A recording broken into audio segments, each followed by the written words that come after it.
আজকে আমাদের কাছে আপনার গোপন সূত্রে আমাদের মুঙ্গিয়াঘামী থানার যে বড়বাবু আছেন ওনার কাছে একটা গোপন সূত্রে খবর আসে যে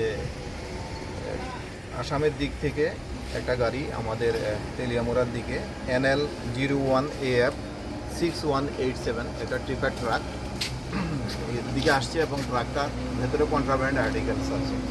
তো অ্যাকর্ডিংলি আমার বড়বাবু বিষয়টাকে আমাকে জানিয়েছেন, আমাদের অথরিটি এসপি স্যারকে জানিয়েছেন, পাশাপাশি তেলিয়ামোড়া যে এসডিএম স্যারকেও জানিয়েছেন, ইন্টিমেশন দিয়েছেন এবং ওনাকে রিকোয়েস্ট করেছেন যে একজন এক্সিকিউটিভ ম্যাজিস্ট্রেট আমাদেরকে প্রোভাইড করার জন্য। আর আমাদের মুঙ্গিয়াগামী আপনার 41 মাইলে যে আমাদের একটা নাকা আছে, নাকা স্টাফদের অ্যালার্ট করা হয়েছে। তো গাড়িটা আমরা ভোর নাগাদ এখানে আমাদের নাকার সামনে ডিটেন করার পরে এটাকে কর্ডন করে রাখি এবং এসডিএম সাহেবে যে একজন এক্সিকিউটিভ ম্যাজিস্ট্রেট পাঠিয়েছেন এবং ব্লক থেকেও আমরা দুজন স্টাফ নিয়েছি, ইন্ডিপেন্ডেন্ট উইটনেস কল করেছি। তারপরে আমি নিজে এসেছি, বড়বাবু সহ এক্সিকিউটিভ ম্যাজিস্ট্রেট সহ আমরা সবাই যখন গাড়িটাকে কর্ডন করার পরে দেখলাম গাড়িটাকে স্টোন চিপসে গাড়িটা লোডেড আছে। তো স্টোন চিপস লোডেড আছে এবং তখন গাড়ি ড্রাইভারকে বললাম স্টোন চিপসগুলি আনলোড করার জন্য।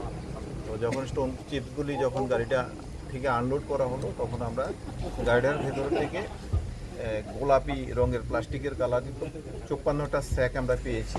আর এখানে আরেকটা জায়গাতে আমরা 18টা স্যাক পেয়েছি। তো আমরা এগুলিকে দেখলাম যে 54টা এই স্যাকের ভেতরে আপনার স্কোপ আছে, প্রত্যেকটা স্যাকের ভেতরে আপনার 150টা করে স্কোপের বোতল আছে। তো এখানে প্রায় 8100টি স্কোপের বোতল আছে।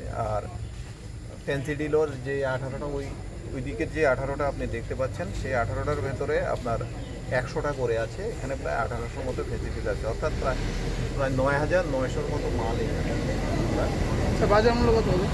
এখানে বাজার মূল্য আপনার মধ্যে প্রায় 50 লাখের উপরে হবে। গাড়ির চালক এবং গাড়ির যে সহচালক ওনাদেরকেও আমরা আমাদের কাস্টডিতে নিয়েছি। কোথা থেকে মাল এসেছে এবং কোথায় যাচ্ছিল?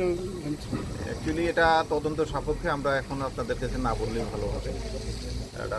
এটার তদন্তর বিষয় আছে, কিছুটা গোপনীয়তা রাখাটা দরকার আছে, কারণ প্রকৃত যে দোষী তাদেরকে যদি ধরতে হয় তাহলে আমাদের এই জায়গাটাতে একটু লক্ষ্য রাখতে হবে।